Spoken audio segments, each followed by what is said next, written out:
ہر طرح کی تعریف اللہ کے لیے ہے، دنیا اور آخرت میں اسی کی تعریف ہے۔ میں اس پاک ذات کی حمد بیان کرتا ہوں اور اس سے مغفرت طلب کرتا ہوں۔ وہ گناہ کبیرہ اور صغیرہ کو معاف کرتا ہے۔ میں اس کی عظیم نوازشوں اور ظاہری اور باطنی نعمتوں پر اس کا شکر ادا کرتا ہوں۔ میں گواہی دیتا ہوں کہ ایک اللہ کے علاوہ کوئی معبود نہیں، اس کا کوئی شریک نہیں، ایسی گواہی جس کے ذریعہ پریشان ہوئے دلوں کو ہدایت ملتی ہے۔ اور میں گواہی دیتا ہوں کہ ہمارے سردار اور نبی محمد اللہ کے بندے اور اس کے رسول ہیں۔ اللہ نے آپ کے ذریعے دین کو قوت بخشی اور ملت کو قائم کیا۔ اس نے شاہان کسریٰ کی گردنوں کو توڑ دیا اور قیصر کی امیدوں کو مختصر کر دیا اور باہمی نفرت کے شکار دلوں کو جمع کر دیا۔ اللہ کا درود نازل ہو آپ پر، آپ کے چمکتے ستارے اور روشن چاند، آل و اصحاب پر اور تابعین پر، اور جو ان کی اچھی طرح سے پیروی کرے ان پر بہت زیادہ سلامتی نازل ہو۔ اما بعد، اے لوگوں، میں آپ لوگوں کو اللہ عز و جل کا تقوی اختیار کرنے کی وصیت کرتا ہوں۔ اللہ سے ڈرو، اللہ آپ پر رحم فرمائے۔ لوگوں میں سب سے بہتر وہ ہے جس نے بلندی میں تواضع اختیار کیا، قدرت رکھنے کے باوجود درگزر کیا، طاقت رکھتے ہوئے انصاف کیا، مالداری میں زہد اختیار کیا اور اپنے حق کو جانا اور اس سے زیادہ کا طلبگار نہیں ہوا۔ اپنی ذمہ داری کو جانا اور اس میں کوتاہی نہیں کی۔ اپنے بھائی کے لیے وہی پسند کرتا ہے جو اپنے لیے پسند کرتا ہے۔ جب کوئی غائب ہوتا ہے تو اس کی خبرگیری کرتا ہے، کوئی بیمار ہوتا ہے تو اس کی عیادت کرتا ہے، کوئی ضرورت مند ہوتا ہے تو اس کی مدد کرتا ہے۔ اس کا دین خیر خواہی ہے، اس کا اخلاق بھلائی کا حکم دینا اور برائی سے روکنا ہے۔ وہ جانتا ہے کہ عمر کم ہے اور جو باقی ہے وہ تھوڑی ہے۔ وہ اپنی قیمتی عمر کو بغیر عمل کے ضائع نہیں کرتا ہے، اپنے ایام کو بغیر مفید عمل کے نہیں گزارتا ہے۔ بعض نیک لوگوں کا قول ہے اگر جادو شوہر اور بیوی کے درمیان تفریق پیدا کرتا ہے تو دنیا بندے کو اس کے رب سے الگ کر دیتی ہے۔ اللہ تعالیٰ کا فرمان ہے ہرگز نہیں تم عنقریب معلوم کر لو گے، ہرگز نہیں پھر تمہیں جلد علم ہو جائے گا، ہرگز نہیں اگر تم یقینی طور پر جان لو تو بے شک تم جہنم دیکھ لو گے اور تم اسے یقین کی آنکھ سے دیکھ لو گے، پھر اس دن تم سے ضرور بالضرور نعمتوں کا سوال ہوگا۔ اے مسلمانوں، انسان اپنے حسن عمل سے ہے، لمبی عمر سے نہیں۔ امت مسلمہ کو اللہ تعالیٰ نے اس کی کم عمر کی عوض اعمال میں برکت اور لامتناہی برکتوں اور مواقع کی شکل میں زمانے کی برکتوں میں سے خیرات کے موسموں سے نوازا۔ مومن ایک عبادت سے نکلتا ہے کہ دوسری اس کا استقبال کرے، اور جو کسی ایک عبادت کی طاقت نہیں رکھتا ہے وہ کسی دوسرے کی طرف منتقل ہو جاتا ہے۔ اللہ تعالیٰ کا فرمان ہے ہر شخص ایک نہ ایک طرف متوجہ ہو رہا ہے، تم نیکیوں کی طرف دوڑو، جہاں کہیں بھی تم ہوگے اللہ تمہیں لے آئے گا۔ ان قریب آنے والے دنوں میں اے اللہ کے بندو، ربانی احتیاط ہم پر سایہ فگن ہونے والی ہے جو خیر، نیکی، رحمت، برکت لیے ہوئے ہوگی۔ حدیث میں آیا ہے زمانہ کے دنوں میں تمہارے رب کے احتیاط ہیں، سنو تم لوگ اس کا سامنا کرو۔ یہ نیکیوں کے موسم خیر کی کنجیاں اور شر کے تالے ہیں۔ مومن سمجھدار اور متنبہ ہوتا ہے، وہ جانتا ہے کہ اس کی سانسیں گنی چنی ہیں، اس کے ایام محدود ہیں۔ حدیث میں ہے 5 چیزوں سے پہلے غنیمت جانو، جوانی کو بڑھاپا سے پہلے، صحت کو بیماری سے پہلے، مالداری کو افلاس سے پہلے، فرصت کو مشغولیت سے پہلے اور زندگی کو موت سے پہلے۔ اس حدیث کو حاکم نے روایت کیا اور کہا ہے کہ شیخین کی شرط پر ہے۔ تو معلوم ہوا زندگی غیر معمون ہے اور موت کا پتہ نہیں، جو آج ہو رہا ہے وہ کل نہیں ہوگا۔ آج عمل ہے حساب نہیں، کل حساب ہوگا عمل نہیں۔ مسلمانوں، بھلائیوں میں سبقت لے جانے کی کوشش بلند اخلاق اور معزز طریقہ ہے جس سے سنجیدہ اور مستعد لوگ ہی متصف ہوتے ہیں۔ نیک اعمال میں سبقت کرنا ایسی فطرت ہے جس کو وہی اختیار کرتا ہے اور ہدایت پاتا ہے جسے اللہ نے ہمت کی بلندی، عزیمت میں قوت کے ساتھ قلب کی سلامتی، عقل کی پختگی اور انشراح صدر عطا کیا ہو۔ ہاں، اللہ آپ کی حفاظت کرے۔ بھلائیوں میں سبقت اور نیکیوں میں سبقت لے جانے کی کوشش وہی کرتا ہے جو عالی ہمت ہوتا ہے، جس کی توجہات بڑی ہوتی ہے۔ اگر آپ ایسے آدمی کو جاننا چاہتے ہیں تو اس کی ہمت اور مقصد کی طرف دیکھیے۔ اگر ہر انسان کی حیثیت اس کی مہارت سے متعین ہوتی ہے تو ہر انسان کا مقام اس کی مقصد سے متعین ہوتا ہے۔ جان لو اے اللہ کے بندو، اللہ آپ پر رحم کرے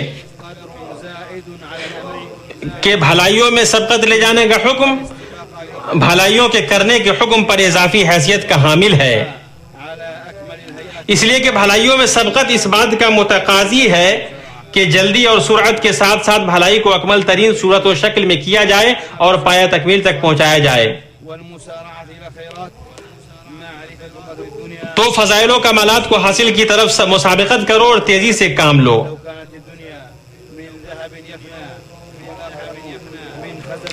میرے پیارے بھائیوں، نیکیوں میں سبقت لے جانے کی کوشش اور بھلائیوں میں تیزی کرنے پر جو چیزیں معاون ہوتی ہے ان میں آخرت کے بالمقابل دنیا کی حیثیت کی معرفت ہے. یہاں تک کہ بعض سلف نے کہا کہ اگر دنیا سونے کی ہوتی جسے ختم ہو جانا ہوتا اور آخرت ایسی ٹھیکری سے جسے باقی رہنا ہوتا تو عقل مند آدمی کے لیے یہی ضروری ہوتا کہ فنا ہونے والے سونے پر باقی رہنے والے ٹھیکرے کو ترجیح دے. پھر سوچیے کہ کیا کرنا چاہیے جبکہ آخرت ہی باقی رہنے والا سونا ہے اور یہی بہتر زیادہ پائیدار ہے. اس طرح جو چیزیں معاون ہوتی ہیں ان میں بھلے لوگوں کی صحبت، مباحات میں زیادہ وسعت سے گریز، سنجیدگی، عزم، کتاب کو مضبوط تھامنا اور خالی وقتوں میں زیادہ سے زیادہ عبادت ہے.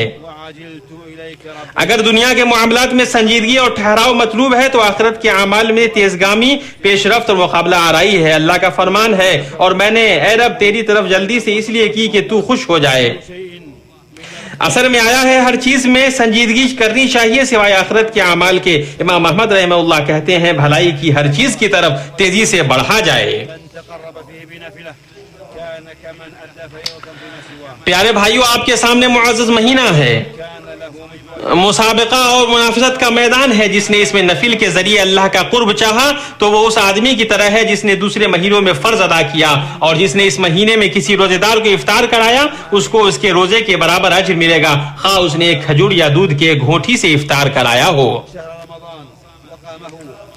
اس مہینے میں بلا حساب اجر عظیم ہے، اس لیے کہ یہ صبر کا مہینہ ہے. اللہ عز شانہ حدیث قدسی میں فرماتا ہے روزہ میرے ہی لیے ہے اور میں ہی اس کا بدلہ دوں گا. اس مہینے میں ایک رات ہے جو 1000 مہینوں سے بہتر ہے.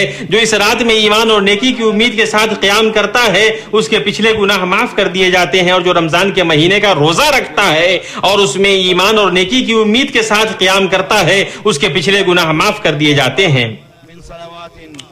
تمہارے نبی محمد صلی اللہ علیہ وسلم لوگوں میں سب زیادہ سخی تھے اور رمضان میں سب سے زیادہ سخی ہو جایا کرتے تھے. سخاوت صرف مال خرچ کرنے میں ہی منحصر نہیں ہے بلکہ ہر بھلائی، نیکی، اطاعت اور تقرب کے اعمال میں سخاوت ہے. نیکیوں کی قسمیں شمار نہیں کی جا سکتی ہیں اور نہ ہی اس کے دروازے محدود ہیں. ان کے اندر نمازیں ہیں، زکوٰۃ ہے، صدقات ہے، سیام ہے، قرآن کی تلاوت ہے، اعتکاف ہے. حاجت مندوں، بیواؤں، مساکینوں، قرابت داروں میں سے وہ لوگ جو چمٹ کر سوال نہیں کرتے ہیں ان کی خبرگیری کرنی ہے. مریض کی عیادت، پڑوسی کے ساتھ احسان، حصول علم، دعوت اللہ، پریشان حال کی مدد، مظلوم کے ساتھ انصاف، ظالم کو روکنا، اولاد اور خاندان کی دیکھ بھال، مسجد کی تعمیر، اپنی ذمہ داریوں کے انجام دہی، واجبات کی ادائیگی اور ہر اچھے قول و فعل کو مت بھولو. غور کیجیے، اللہ آپ کی حفاظت فرمائے. آگے بڑھنے والے اور سبقت کرنے والوں کی صفات کے بارے میں اللہ عز و جل کا فرمان ہے یقیناً جو لوگ اپنے رب کی ہیبت سے ڈرتے ہیں اور جو اپنے رب کی آیتوں پر ایمان رکھتے ہیں اور جو اپنے رب کے ساتھ کسی کو شریک نہیں کرتے اور جو لوگ دیتے ہیں جو کچھ دیتے ہیں اور ان کے دل کپ کپاتے ہیں کہ وہ اپنے رب کی طرف لوٹنے والے ہیں، یہی ہیں جو جلدی جلدی بھلائیاں حاصل کر رہے ہیں اور یہی ہیں جو ان کی طرف دوڑ جانے والے ہیں. اللہ تعالیٰ فرماتا ہے یہ سارے کے سارے یکساں نہیں بلکہ ان اہل کتاب میں ایک جماعت حق پر قائم رہنے والی بھی ہے جو راتوں کے وقت بھی کلام اللہ کی تلاوت کرتے ہیں اور سجدہ بھی کرتے ہیں. یہ اللہ تعالیٰ پر قیامت کے دن پر ایمان بھی رکھتے ہیں اور بھلائیوں کا حکم کرتے ہیں اور برائیوں سے روکتے ہیں اور بھلائیوں کے کاموں میں جلدی کرتے ہیں. یہ نیک بخت لوگوں میں سے ہیں. یہ جو کچھ بھی بھلائیاں کریں ان کی ناقدری نہ کی جائے گی اور اللہ تعالیٰ پرہیزگاروں کو خوب جانتا ہے. حضرت عائشہ رضی اللہ عنہ نے رسول اللہ صلی اللہ علیہ وسلم سے ان لوگوں کے بارے میں جو لوگ دیتے ہیں جو کچھ دیتے ہیں ان کے دل کپ کپاتے ہیں کہ کیا وہ لوگ جو چوری کرتے ہیں، زنا کرتے ہیں، شراب پیتے ہیں اور وہ اللہ سے ڈرتے ہیں؟ نبی صلی اللہ علیہ وسلم نے ارشاد فرمایا نہیں اے صدیق کی بیٹی، بلکہ وہ نماز پڑھتے ہیں، روزہ رکھتے ہیں، صدقہ کرتے ہیں اور اللہ عز و جل سے ڈرتے ہیں. اے اللہ کے بندو، یہ جواب کیوں تھا؟ اس لیے کہ نفوس ایسے بھی ہوں گے جو محنت کرنے والے تھکے ہوئے ہوں گے، وہ دہکتی ہوئی آگ میں جائیں گے. ان میں سے کچھ کے عمل چٹیل میدان میں سوراب کی طرح ہے یا ان کے اعمال مثل اس راک کے ہے جس پر تیز ہوا آندھی والے دن چلے. ہم اس حرمان سے اللہ کی پناہ مانگتے ہیں. ہاں اللہ آپ کی حفاظت کرے. کس چیز نے ان نیک لوگوں کو آگے بڑھنے اور منافست پر ابھارا؟ یقیناً یہ ان کا خوف، تقوی، ڈر، یوم آخرت پر یقین اور یہ کہ اللہ کے پاس ہی لوٹنا کے علاوہ کچھ نہیں تھا.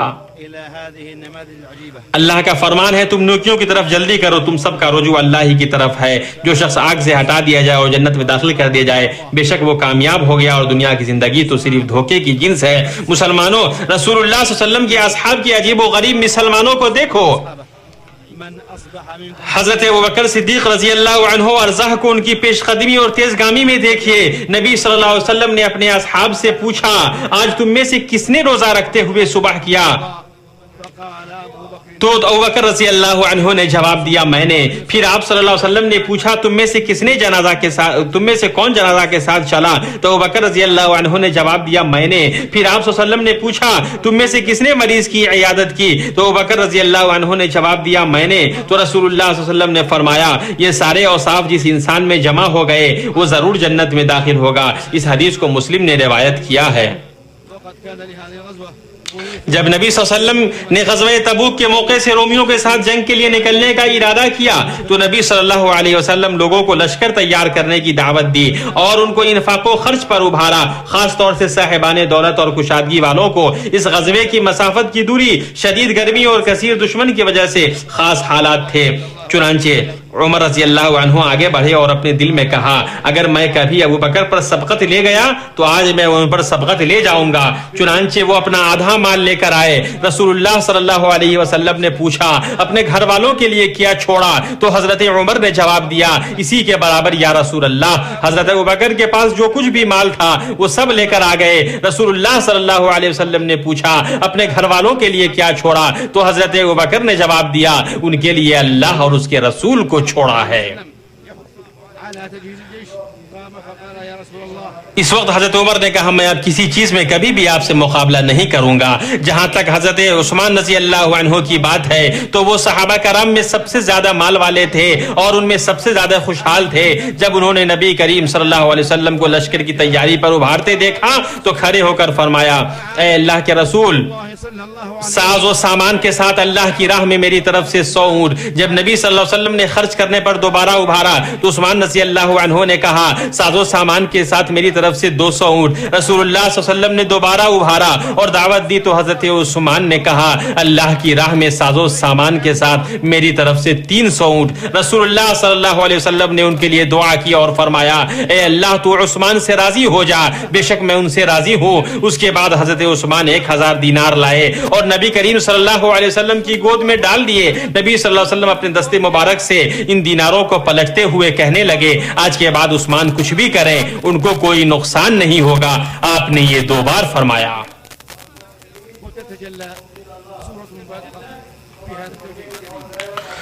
نبی صلی اللہ علیہ وسلم کی اس ہدایت میں نیکی کی طرف پیش رفت کی تصویر جلوہ گر ہوتی ہے کہ ایک آدمی نبی صلی اللہ علیہ وسلم کے پاس آیا اور عرض کیا اے اللہ کے رسول کون سا صدقہ اجر و ثواب میں سب سے بہتر ہے؟ آپ نے فرمایا ہاں تمہارے باپ کا بھلا ہو. تمہیں اس بات سے آگاہ کیا جائے گا وہ یہ کہ تم اس وقت صدقہ کرو جب تم تندرست ہو اور مال کی خواہش رکھتے ہو، فقر سے ڈرتے ہو اور لمبی زندگی کی امید رکھتے ہو اور بے پرواہی نہ برتو تو کہ جب تمہاری جان حلق تک پہنچ جائے تو اس وقت کہو کہ فلاں کو اتنا دے دو، فلاں کو اتنا، حالانکہ اب تو وہ از خود ہی فلاں اور فلاں کا ہو چکا ہوگا. بلکہ اللہ کے نبی صلی اللہ علیہ وسلم کی اس قول میں یہ اور بھی زیادہ واضح ہوتا ہے ان فطروں سے پہلے پہلے جو تاریک رات کے حصوں کی طرح چھا جانے والے ہوں گے نیک اعمال کرنے میں جلدی کرو. ان فطروں میں صبح کو آدمی مومن ہوگا اور شام کو کافر یا شام کو مومن ہوگا تو صبح کو کافر اپنا دین دنیاوی سامان کی عوض بیچتا ہوگا. ایک دوسری خبر میں ہے کیا تم بھلانے والے، فقر یا سرکشی پر ابھارنے والی، مالداری یا بگاڑنے والی، بیماری یا عقل زائل کرنے والے، بڑھاپے یا حملہ آور موت یا دجال کا انتظار کر رہے ہو؟ کیا غائب شر کا انتظار کیا جا رہا ہے یا پھر قیامت کا؟ اور قیامت بڑی سخت اور کڑوی چیز ہے. اس کو ترمذی نے روایت کیا ہے اور کہا ہے کہ یہ حدیث حسن غریب ہے. اللہ کے بندوں، فتنوں سے پہلے نیک اعمال کی طرف تیزی کرنے کا کیا معنی ہے؟ یعنی فتنوں کے واقع ہونے سے پہلے جلدی کرو. اور یہ فتنے کیا ہیں؟ اللہ آپ کی حفاظت فرمائے. یہ ہر وہ چیز ہے جو اللہ کی اطاعت سے غافل کر دے یا اللہ کی معصیت میں ڈال دے. اور شاید آج جو ہمارے زمانے کے لوگوں کا حال ہے اور جس طرح سے آلات، مشینیں اور مشغول کرنے والی چیزوں میں پڑ گئے ہیں، وہ اس پر عظیم گواہی کی حیثیت رکھتی ہیں اور خوفناک ہیں. اس لیے کہ فتنوں کے زمانے میں صعوبت و مشقت کی وجہ سے عبادت عظیم ہو جاتی ہے. جیسا کہ معقل بن یسار رضی اللہ عنہ کی حدیث میں ہے، فتنے میں عبادت کرنا میری طرف ہجرت کرنے کے برابر ہے. نووی رحمہ اللہ کا قول ہے، فتنوں کے زمانے میں عبادت کی کثرت فضیلت کی وجہ یہ ہے کہ لوگ اس سے غفلت برتتے ہیں اور چند لوگ ہی عبادت کے لیے فارغ ہوتے ہیں. تو اللہ کے کچھ ایسے بندے ہیں جو ان اوقات کی طرف تیزی کرتے ہیں، گھڑیوں کی حفاظت کرتے ہیں، نیکیوں پہ ہمیشگی برتتے ہیں، بھلائیوں پر تیزی کرتے ہیں. جو بھی آج کوئی چیز آگے بھیجے گا کل اس چیز پر پہنچے گا، اور جو کچھ آگے نہیں بھیجے گا تو کسی چیز پر نہیں پہنچے گا. جو دوڑے گا وہ تیز چلے گا، اور جو جلدی نکلے گا منزل پا لے گا. اللہ کے کیا ہی وہ اچھے بندے ہیں جنہوں نے اپنے خالق کی رضا کی طلب میں کوشش کی، اپنے حسن اخلاق، اپنے نفسوں سے اپنے نفسوں کا تزکیہ کیا، اور ایسا کرنے پر ان کے شدید شوق نے انہیں مائل کیا. تو اللہ کے بندے، کون سی چیز تمہیں ایسے لوگوں سے مل جانے سے روکتی ہے؟ اللہ تعالیٰ کا فرمان ہے، وہ لوگ اس دن سے ڈرتے ہیں جس دن بہت سے دل اور بہت سی آنکھیں الٹ پلٹ ہو جائیں گی. جس نے کوشش کیا اس نے پایا، جو عالی مرتبت چیزوں کی طلب میں رات جگے وہ سونے والے کی طرح نہیں ہو سکتا. اور مستعد لوگوں کی جائے استراحت جنت ہی ہے.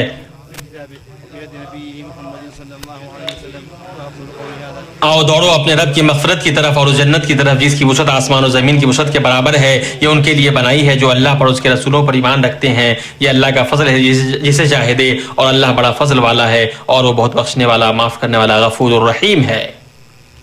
طرح کی تعریف اللہ کے لیے ہے جو خوب نوازش اور وسیع سخاوت والا ہے.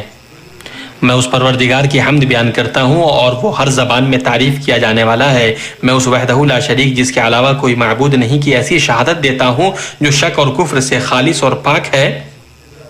اور میں گواہی دیتا ہوں کہ ہمارے سردار اور نبی محمد اللہ کے بندے اور رسول ہیں. آپ مقام محمود اور حوض مورود والے ہیں. اللہ کا درود و سلام اور برکت نازل ہو آپ پر، آپ کی آل اور اصحاب پر جو کافروں پر سخت اور آپس میں رحم دل ہیں، وہ رکوع اور سجدہ کرنے والے ہیں، اور ان کے تابعین پر اور جو ان کی اچھی طرح سے پیروی کریں، اور بہت زیادہ سلامتی نازل ہو قیامت تک. اما بعد، مسلمانوں، جو رات میں بھلائی کرتا ہے وہ دن میں اس کا بدلہ دیا جاتا ہے. لوگوں میں اچھے نفوس اور پاک قلوب ہیں جو خیر کے کام اور نیکی کے اعمال کو پسند کرتے ہیں، لیکن وہ ٹال مٹول اور تاخیر میں مبتلا ہوتے ہیں اور وہ موقع کو غنیمت نہیں جانتے ہیں. ان کے اندر آگے بڑھنے اور سبقت کرنے کی صفت نہیں ہوتی ہے اور نہ مسابقت اور منافست کی فطرت ہوتی ہے. حکمہ کا قول ہے، سستی بربادی ہے اور موقع کا ضائع ہونا دکھ کا سامان ہے.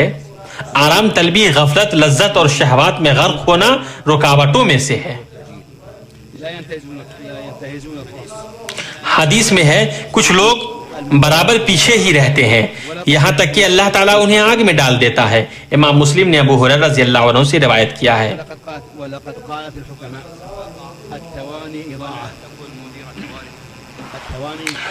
معاصرین نے خوبصورت تعبیرات میں سے ہے، تم پیش قدمی کرنے والے بنو، مصیبت لانے والوں میں نہ بنو.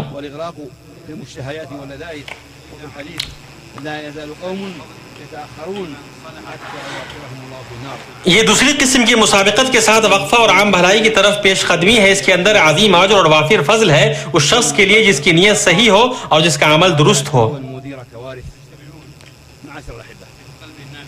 یہ اس بابرکت اجتماع سے خطاب ہے جس میں اپنے سگے اور دوست جمع ہیں. آپ لوگ ایسی سرزمین پر جمع ہیں جو امت عربیہ و اسلامیہ کے دھڑکتے دل کی حیثیت رکھتا ہے اور جو اسلام اور دین پر فخر کا علم بردار ہے، اور اس پر یہ عرب اور مسلمان قائدین ایمان و یقین رکھتے ہیں. تو یہ ملک ان کے مقدس مقامات کی آغوش، ان کا خادم، نگہبان اور ان کا محافظ ہے. یہ وہ ملک ہے جو عزم و حزم اور امید کی بازیابی کی سیاست پر گامزن ہے. جس پر قیادت اور ملک کی حکمت قائم ہے، یہ حزم، قوت اور امید کی سیاست ہے. یہ صرف ملکی سلامتی کے لیے کام نہیں کرتی بلکہ یہ عرب اور مسلمان تمام کی سلامتی کی نمائندگی کرتی ہے. دراصل یہ پورے عالم کے لیے سرچشمہ امن و استقرار ہے. التي تنتهج سياسة الحزم والعزم وإعادة الأمل. اے جمع ہونے والے قائدین، اسلام سے زیادہ کوئی مضبوط قلعہ نہیں، اس لیے کہ اسلام ہی اس ملک کے قانون، اس کی قوت اور عرب اور مسلمانوں کا اس کے پاس اکٹھا ہونے کی بنیاد ہے، اور اس پر اللہ کا شکر و احسان ہے. مناسب یہ ہے کہ تجویز حقیقت پسندانہ ہو، نقطوں کو حرفوں پر رکھا جائے اور اس بات پر تاکید کہ علاقے پر دخل اندازی کا نسلی، قومی، دینی اور فرقہ وارانہ تنازع کو بڑھاوا دینے میں جزوی اور انفرادی مصلحتوں کے غلبے میں برا اثر رہا ہے. الناس حولها عربا ومسلمين. في هذه القمة اس مسلح انارکی کو لگام دینا ضروری ہے جسے دہشت گرد انجام دے رہے ہیں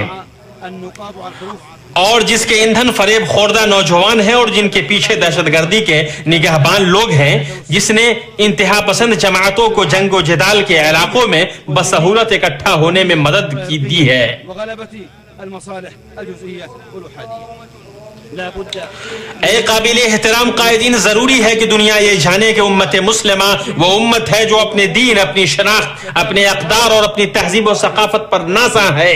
یہ ایک ایسی امت ہے جو انسان کی قدر کرتی ہے اور اسے اکرام بخشتی ہے اور انسانوں کے بیچ شریفانہ رشتے کی قدر کرتی ہے، اور اس کی بنیاد اللہ تبارک تعالیٰ کا یہ قول ہے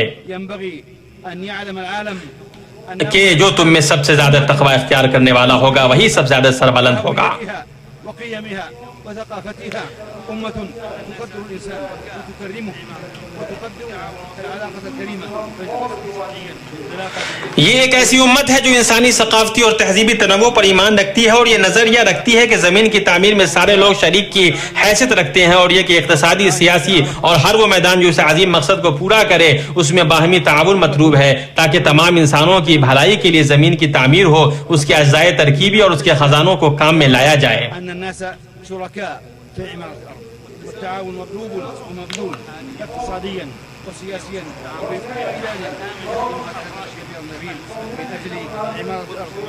ملکوں اور قوموں کے بیچ رشتہ ہی اجتماعیت ہے. مشترکہ احترام، بلند اقدار اور اخلاق کی حفاظت، ماحول کی سلامتی، مشترک انسانی مفاہیم کا حصول، یہ ساری چیزیں مشترک امور اور لوگوں کے جامع قواعد کو عظمت بخشتی ہیں اور خصوصیات کا احترام کرتی ہیں. والتعاون والتسامح والتناصح، هذه كلها هي أسس التعامل الصحيح الآمن الراشد ملکوں اور قوموں کے بیچ رشتہ ہی اجتماعیت ہے. مشترکہ احترام، بلند اقدار اور اخلاق کی حفاظت، ماحول کی سلامتی، مشترک انسانی مفاہیم کا حصول، یہ ساری چیزیں مشترک امور اور لوگوں کے جامع قواعد کو عظمت بخشتی ہیں اور خصوصیات کا احترام کرتی ہیں. وتدبير شؤونها ومصالحها ومستقبلها ومستقبل أجيالها. والعلاقة بين الدول والأمم هي الندية. اور اسی طریقے سے آپ بھی تیزی کیجئے جس طریقے سے نیک لوگوں نے تیزی کیا، ہمارے صالحین نے تیزی کیا، اور اللہ تبارک تعالیٰ سے استغفار کرتے رہیے کیونکہ وہ بہت بخشنے والا، معاف کرنے والا، غفور الرحیم ہے.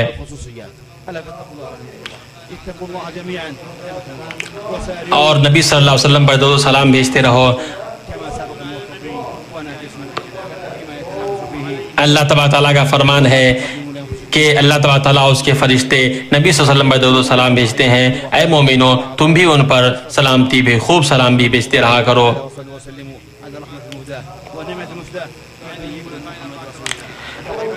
اے اللہ تو چاروں خلفاء سے راضی ہو جا، ابو بکر، عمر، عثمان اور علی سے.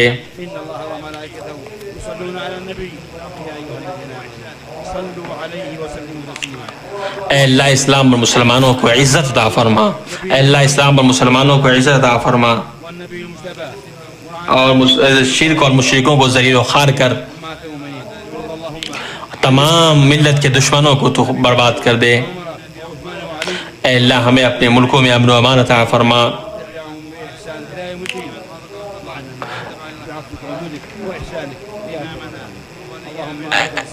اے اللہ ہمارے ولی امر اور امام کو توفیق دے کہ وہ خیر کی اتباع کریں.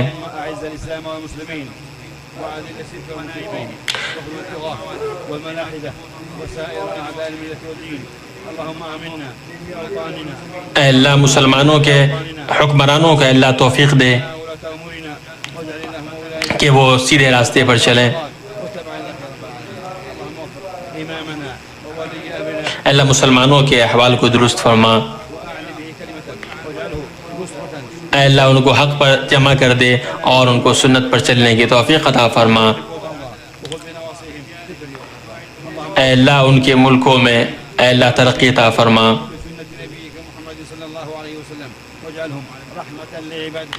اے اللہ یہ ظلم کرنے والے اور زبردستی قبضہ کرنے والے یہودیوں کو غارت کر دے. كل مكان. اللهم اصلح احوالهم واحقن دماءهم واجمع على الحق والهدى والسنة كلمتهم وول عليهم خيارهم وقهم اسرارهم. اے اللہ ہم ان کے شرور سے اللہ پناہ مانگتے ہیں. واعذهم من السوء والفتن ما ظهر منها. اے اللہ ہمارے بیماروں کو اے اللہ شفا عطا فرما. اللهم عليك باليهود والغاصبين. اے اللہ ہم نے اپنے آپ پہ بہت ظلم کیا گیا. اللہ تو ہمیں نہیں بخشے گا تو ہم خسارہ اٹھانے والے لوگوں میں سے ہو جائیں گے. وعد القوم المجرمين. اللهم انا ندرأ بك في نحورهم ونعوذ بك من شرورهم.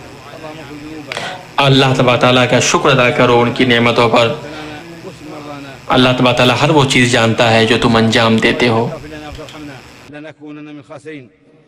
ربنا آتنا في الدنيا حسنة وفي الآخرة حسنة وقنا عذاب النار. عباد الله إن الله يأمر بالعدل والإحسان وإيتاء ذي القربى وينهى عن الفحشاء والمنكر والبغي يعظكم لعلكم تذكرون. فاذكروا الله يذكركم واشكروه على نعمه يزدكم ولذكر الله أكبر والله يعلم ما تصنعون.